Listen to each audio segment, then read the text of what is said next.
और किस प्रकार से पूज्य गुरुदेव भगवान इस कलयुग की बिचली पीढ़ी में मोक्ष के प्राइम टाइम में आप और हमारे लिए जिस कदर मेहनत कर रहे हैं, संघर्ष कर रहे हैं, ना दिन देख रहे, ना रात देख रहे, ना अपना शरीर देख रहे, जो लीला परमात्मा वर्तमान में कर रहे हैं। और गुरुदेव भगवान कहते हैं कि बच्चों, मेरा तो केवल एक ही टारगेट है कि तुम आत्माओं को दिन रात एक करके, जब तक मेरे जीवन में प्राण है, मेरे शरीर में प्राण है, तब तक मैं ये ज्ञान तुम्हारे अंदर फीड कर दूं। तुम ही मेरा जीवन हो, तुम ही मेरा सब कुछ हो। तो गुरुदेव भगवान के इन वचनों को ज्ञान आधार से समझकर, क्योंकि ना तो परमेश्वर इस गंदे लोक में जीवन जीने आते हैं, ना परमेश्वर के शरीर में कोई प्राण होते हैं, वे तो शब्द स्वरूपी राम हैं। और परमेश्वर के तो अनंत ब्रह्मांडों में अनंत आत्माएं हैं। लेकिन ये संदेश गुरुदेव आप और हमें देना चाहते हैं कि जिस प्रकार मैं परमार्थ के लिए निस्वार्थ भाव से इस गंदे लोक में किसी भी सांसारिक वस्तु की, भौतिक वस्तु की इच्छा ना रखते हुए केवल तुम्हारे तक ये ज्ञान पहुंचाने के लिए संघर्ष कर रहा हूं और मेरा कोई मकसद नहीं है, तो आप और हम आत्माओं ने समझना चाहिए फिर आप और हमारा भला क्या मकसद हो सकता है। हमारा तो स्वार्थ है आत्म कल्याण का, मोक्ष प्राप्ति का, इस गंदे लोक से बाहर निकलने का एक बहुत बड़ा हमारा स्वार्थ है। क्योंकि हम 21 ब्रह्मांड में रह रहे हैं, सतलोक को भूल चुके हैं, परमात्मा को भूल चुके हैं, उनके गुणों को भूल चुके हैं, और इस गंदे लोक के नियम कायदे अनुसार हम भी स्वार्थी बन गए। बिना स्वार्थ के हम कोई काम नहीं करते यहां पर। तो परमेश्वर ने एक सबसे बड़ा स्वार्थ दे दिया आत्म कल्याण का, जिसमें ना कोई पाप हो सकता है, ना कोई गलत विचार हो सकते हैं, और अपनी आत्मा के कल्याण के लिए दिन रात ये जीव निरंतर आगे बढ़े। तो ये स्वार्थ परमात्मा ने बीच में डाल दिया। अगर ये आत्म कल्याण रूपी स्वार्थ ना होता तो शायद हम तुच्छ जीव भक्ति भी ना करते। तो गुरुदेव जिन बातों को अपने ऊपर लेकर कह रहे हैं, असल में वो बातें आप और हमारे लिए होती हैं। क्योंकि गुरुदेव भगवान तो एक आम व्यक्ति की, एक संत की लीला कर रहे हैं, लेकिन वो आप और हमें समझाने के लिए सारी बातें अपने ऊपर ही लेकर कहते हैं। और एक सत्संग में गुरुदेव भगवान ने फिर आगे चलकर क्लियर भी कर दिया, साफ भी कर दिया कि ये दास जहां जहां भी आप आत्माओं के साथ में खुद को शामिल करता है, जैसे गुरुदेव बार बार कहते हैं हम सभी आत्माएं सतलोक से आकर नीचे काल के लोक में फंस गई, तो गुरुदेव थोड़ा ना फंस गए, फंसे तो आप और हम हैं। गुरुदेव कहते हैं हम सबका एक ही टारगेट है, मोक्ष प्राप्त करना। तो गुरुदेव ने थोड़ा ना मोक्ष प्राप्त करना है, गुरुदेव तो स्वयं मुक्ति के दाता हैं। भक्ति मुक्ति के दाता सतगुरु भटकत प्राणी फिरंदा, उस साहिब के हुक्म बिना नहीं तरवर पात हिलंदा। ये सतगुरु तो भक्ति और मुक्ति का दाता है। तो गुरुदेव आप और हम तक अपना ज्ञान पहुंचाने के लिए, आप और हम तक पहुंचने के लिए, हमारे हृदय में ये बातें सच जचाने के लिए अपने ऊपर उदाहरण देकर कहते हैं। अपने को एक आम व्यक्ति की श्रेणी में ले लेते हैं और कहते हैं कि हम सब सतलोक से नीचे गिरे, हमारा पिता कबीर भगवान है, हम सब 2 कोटि के जीव हैं। तो गुरुदेव आप और हमारे साथ स्वयं को भी शामिल करते हैं। लेकिन एक सत्संग में गुरुदेव ने बिल्कुल क्लियर कर दिया कि ये ना समझ लेना कि अगर मैं बार बार ये बोलता हूं कि हम सब यहां फंसे पड़े हैं तो तुम कहीं अपने गुरुजी को भी काल के जाल में फंसा हुआ समझ लो। हम मतलब आप जी। गुरुदेव ने बताया हम का मतलब होता है, हम मीन्स आप, यानी आप और हम जीव। तो क्या करें गुरुदेव, ध्यान से सुनिएगा। सतलोक के बारे में आज तक जो जानकारी हमें प्राप्त हुई है, हमें मिन आप जी को इस दास के वचनों से पहले हमें मिन आप क्या करें गुरुदेव कि सतलोक के बारे में हमें जो जानकारी प्राप्त हुई है, फिर आगे गुरुदेव कह रहे हैं हमें मतलब हमें मीन्स आप जी, यानी आप और हम हैं, गुरुदेव शामिल नहीं है उसमें। ये तो स्वयं परमात्मा है, परमेश्वर है। ध्यान से सुनिएगा। सतलोक के बारे में आज तक जो जानकारी हमें प्राप्त हुई है, हमें मीन आप जी को इस दास के वचनों से पहले, आप जी को इस दास के वचनों से पहले, आप जी को इस दास के वचनों से पहले। तो आ गया समझ में क्यों बार बार गुरुदेव हर बात को अपने ऊपर लेकर बोलते हैं। तो उनके द्वारा जो स्वयं के ऊपर लेकर बोली गई बात होती है वो हमने उनके ऊपर फिट नहीं करनी है कि हमारे गुरुजी भी काल के जाल में फंसे होंगे। उनका संकेत, उनका तात्पर्य वहां पर आप और हमारे लिए होता है, हमारे को समझाने के दृष्टिकोण से परमात्मा ऐसा बोलते हैं। तो क्या कुछ पूज्य गुरुदेव भगवान आगे हमें समझा रहे हैं, सतलोक के विषय में बता रहे हैं, किस प्रकार से हमने यहाँ पर अपनी भक्ति को सुचारू रखना चाहिए, मर्यादाओं का कितना ध्यान रखना चाहिए, पल पल किस बात की चिंता होनी चाहिए, क्या कुछ गुरुदेव हमें समझा रहे हैं। तो जीवित मरना होगा। अब आज आप 3 टाइम आधा पौना घंटा निकालो।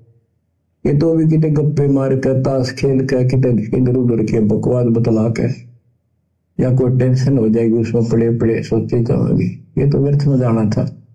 क्या कह रहे हैं गुरुदेव भगवान कि अब आप इस भक्ति पर दृढ़ता प्रदान करने के लिए, आगे बढ़ने के लिए समय निकालो, अन्यथा ये समय तो आपका कहीं गप्पे मारने में, कहीं उल्टी सीधी बातें करने में, कहीं राजनीति में आपका काल ने वैसे ही बर्बाद करवा देना था।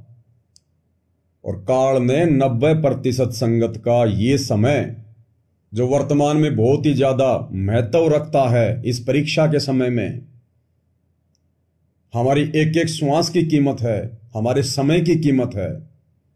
काल ने 90% संगत का जो भाई बहन सतलोक आश्रमों से जुड़े हुए हैं, आज गुरुदेव की गैर हाजिरी में बर्बाद करवा दिया। दुनिया भर की राजनीति करवा दी, दुनिया भर के पाखंड और आडंबर करवा दिए, राजनेताओं की रैलियों में धक्के खिलवा दिए, और बिना सोचे समझे भगत समाज ने जिनको पात्रों को, सतलोक आश्रम वालों को ज्योति पाठ और दान का पैसा दिया है, वो पैसा फिर उनको पात्रों ने आगे अन्य को पात्रों को दे दिया। किसी का स्टेडियम बनवा दिया, किसी की धर्मशाला बनवा दी, कहीं अयोध्या में काल पुजारियों के लिए भंडारा लगा रहे हैं, जबरदस्ती गांव गांव जाकर लोगों को भंडारा वितरित कर रहे हैं, सूखा सामान वितरित कर रहे हैं, जो कि गुरुदेव भगवान के नियम और विधान के विपरीत है। अगर आपके दरवाजे पर कोई भिखारी आ जाए, कोई भूखा व्यक्ति आ जाए, तो परमेश्वर ने कहा कि उसको खाना खिलाओ। आपने अपने घर से सामान पैक कर करके सूखा या बना हुआ खिलाने के लिए कहीं नहीं जाना है। सबका पेट परमात्मा भरता है, जिसका जैसा संस्कार है। हम जबरदस्ती किसी के ठेकेदार ना बने। लेकिन वर्तमान में बिल्कुल उनके ज्ञान के विपरीत सारे कार्य किए जा रहे हैं। 1 किलो दाल, 1 किलो चावल, 10 किलो आटा, 1 तेल की बोतल, 2 नहाने के साबुन, 2 कपड़े धोने के साबुन, नमक, मिर्ची, हल्दी, ये 10-12 किलो सामान पैक करके और सतलोक आश्रमों से निकलेंगे ले लेके गाड़ियां। कुछ एक भक्तों की ड्यूटी लगा रखी है कि तुम भिखारियों को पहचानो, भिखारी कहाँ है, गरीब परिवार कौन है, गरीब आदमी कौन है, उनको पहचानो जा जाके। फिर वहां जाएंगे, एक खाट के ऊपर सामान रख देंगे, मुनिंदर धर्मार्थ ट्रस्ट का एक बैनर पकड़ के खड़े हो जाएंगे और लेके हाथ में सान न्यूज चैनल वाला माइक, और फिर वीडियो बनाएंगे। अरे परमात्मा तो कहते हैं कि दान धर्म करने वाला अगर इस हाथ से दे रहा है तो इस हाथ को पता भी नहीं लगना चाहिए, और तुम वीडियो बना बना के फिर सोशल मीडिया पे डाल रहे हो कि देखो हम कितने बड़े दानी हैं। ये दान नहीं है, ये तुम्हारी मर्यादा तुड़वाई जा रही है। तुम जिन घरों में जाकर 10, 15, 20 या महीने भर का जो राशन देकर आ रहे हो ना, वो आज से पहले क्या खा रहे थे, कौन खिला रहा था उनको? क्या वो भूखे सो रहे थे क्या, भूखे मर रहे थे क्या? और तुम तो 1 महीने का दे दोगे, उसके बाद तो उनकी बहुत लंबी जिंदगी है, फिर कौन खिलाएगा उनको, फिर कौन देगा उनको। तो इसलिए गुरुदेव कह रहे हैं कि हम व्यर्थ में किसी के ठेकेदार ना बने, अपनी भक्ति पर ध्यान दें। ये मालिक के विधान के विपरीत सारे कार्य हो रहे हैं, विधान के विपरीत। तो काल इस प्रकार से सतलोक आश्रमों से जुड़े हुए भाई बहनों का समय बर्बाद करवा रहा है। और आप गौर करना भाई और बहनों, थोड़ा सा विचार करना, क्योंकि संगत मार केवल यही खा रही है कि गुरुदेव के वचनों पर विचार नहीं करती, चिंतन मनन नहीं करती। सत्संग तो बहुत सुनते हैं भाई बहन, 24 घंटे सुनते हैं, लेकिन जब तक विचार नहीं करेंगे, चिंतन मनन नहीं करेंगे।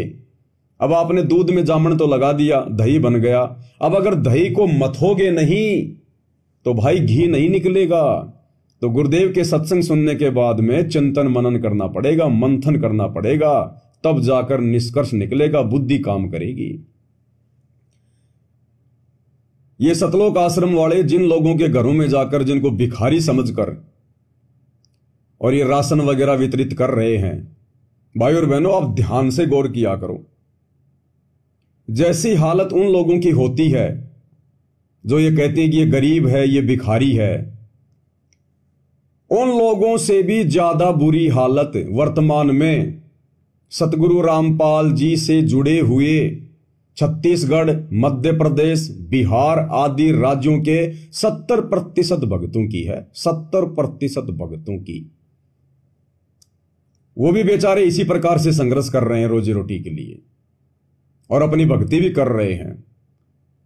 अगर वास्तव में इन आश्रम वालों को अगर देना ही है, अगर मदद ही करनी है, तो क्यों ना उन आत्माओं की मदद करो जो तुम्हारे खुद के भगत भाई बहन हैं, जो परमात्मा की भक्ति कर रहे हैं। गुरुदेव ने बताया अगर दूध देने वाली गाय को बढ़िया बढ़िया चारा खिलाओगे तो लाभ मिलेगा, और बिना दूध देने वाली गाय को चारा खिलाओगे तो क्या मिलेगा? गोबर मिलेगा, गोबर।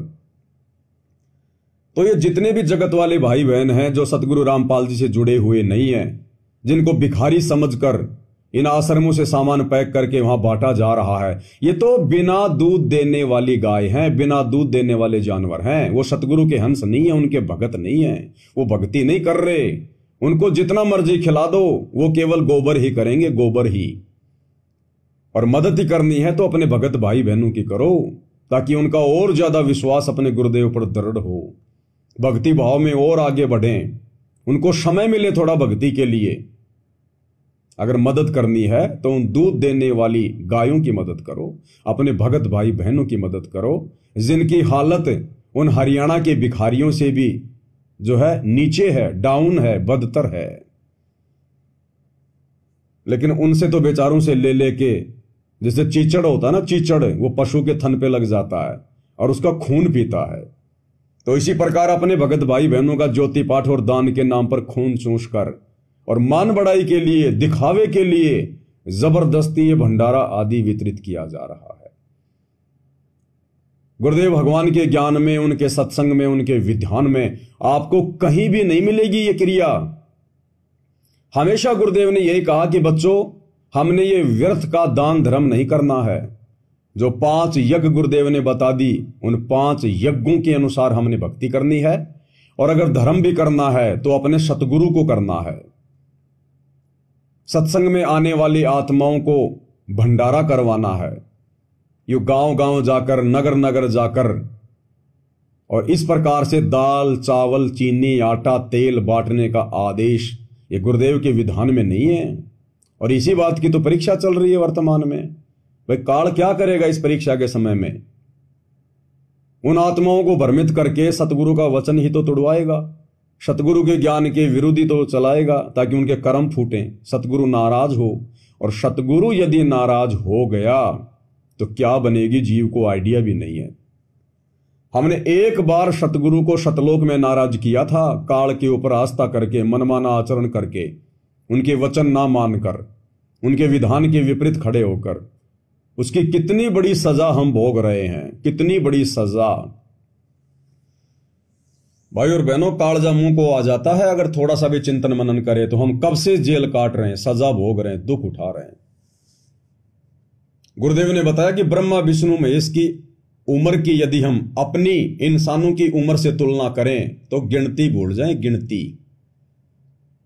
गुरुदेव कहते हैं एक चतुर्युग में, यानी सतयुग, त्रेता युग, द्वापर युग और कलयुग, ये चारों युग मिलाकर एक चतुर्युग कहलाता है।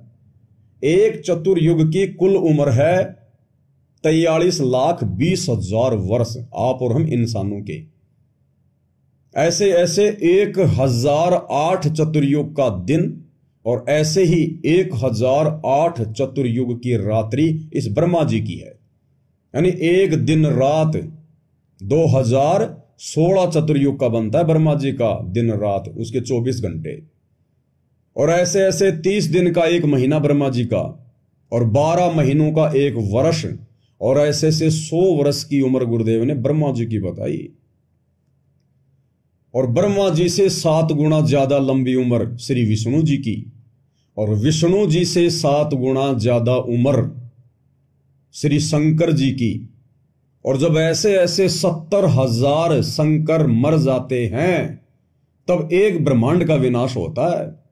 एक ब्रह्मांड का, यानी 21 ब्रह्मांड है काल के पास में, तब केवल एक ब्रह्मांड का विनाश होता है। यानी उस ब्रह्मांड में रहने वाले जितने भी जीव हैं उनको दूसरे ब्रह्मांड में शिफ्ट कर दिया जाता है, और उस ब्रह्मांड में सदाशिव रूप में जो ये काल और दुर्गा रहते हैं उन दोनों का शरीर छूट जाता है। फिर दोबारा से 70,000 शिव मरेंगे, तब दूसरा ब्रह्मांड का विनाश होगा। और जब ये सारे ब्रह्मांडों का विनाश हो जाएगा तब एक ये काल मरेगा, दुर्गा और काल। और जब ये दुर्गा और काल मरते हैं तब वो जो ऊपर एक और जो है अक्षर पुरुष, जिसके विषय में गुरुदेव ने बताया गीता अध्याय 15 श्लोक नंबर 16 में, कि इस संसार में 2 पुरुष हैं, क्षर पुरुष और अक्षर पुरुष। तो क्षर पुरुष तो ये काल हो गया, उसके बाद अक्षर पुरुष 7 शंख का स्वामी, 7 शंख ब्रह्मांडों का स्वामी। तो जब ये काल मर जाता है तो उस अक्षर पुरुष का एक युग होता है, एक युग। और ऐसे ऐसे 1000 युग का दिन और 1000 युग की रात उस अक्षर पुरुष की है। फिर 30 दिन का एक महीना, 12 महीनों का एक वर्ष, और ऐसे ऐसे 100 वर्ष की उम्र अक्षर पुरुष की है। और ना जाने कितने अक्षर पुरुष मर चुके हैं, गिनती नहीं है, गिनती। तब से आप और हम सभी भाई बहन यहां जेल काट रहे हैं। ये सतलोक की जेल है, 21 ब्रह्मांड और अक्षर पुरुष का लोक। तब से हम सजा भोग रहे हैं उस बात की जो गलती हमने सतलोक में की थी।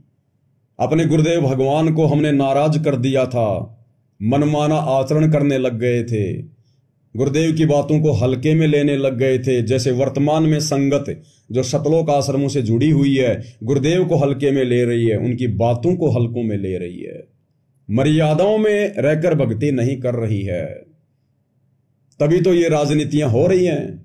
राजनेताओं की रैलियों में जा रही है संगत, परशुराम की जयंती में जा रही है संगत, नकली कबीर पंथियों की जयंती में सिरसा में जा रही है संगत, गुंडों की सीबीआई जांच का समर्थन कर रही है संगत, उन गुंडों की सीबीआई जांच के लिए 5-5 लाख रुपए का सपोर्ट कर रही है संगत।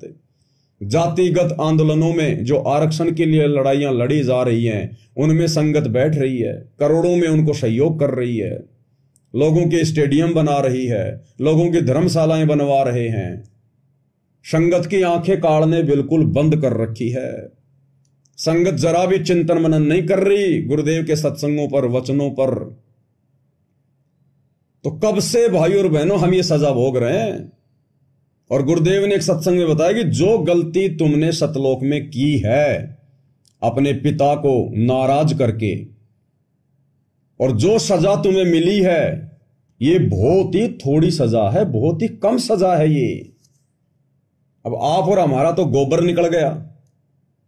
असंख्यों बार हमने 84 लाख योनियां भोग ली, असंख्यों बार हम देवी देवता बन गए, असंख्यों बार हमारे अंग भंग हो लिए, एक्सीडेंट में मर लिए, आग में जल जल के मर लिए, पशु बनकर हमारी गर्दनें काट दी गई, गरीबी में हमने जीवन जिए, विषय विकारों में हमने जीवन जिए।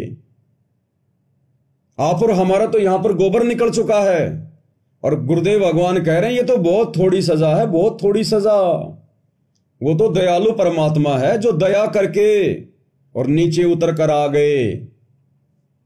सतगुरु दीन दयाल, ऐसे दीन दयाल हैं सतगुरु, हमारी सजा को कम करते हुए, हमें माफ करते हुए, और परमात्मा गति करके सतलोक से वर्तमान में सतगुरु रामपाल जी के रूप में धरती पर आ गए, और हमें उस मनमाने आचरण की याद दिला रहे हैं। हमने जो गलती की थी सतलोक में, हमें गुरुदेव रह रहकर सत्संग कर करके दुनिया से दुश्मनी मोल ले लेके आप और हमें केवल उसी बात की तो जानकारी दे रहे हैं कि काल ने तुम्हारी बुद्धि बिल्कुल बंद कर दी, भ्रष्ट कर दी।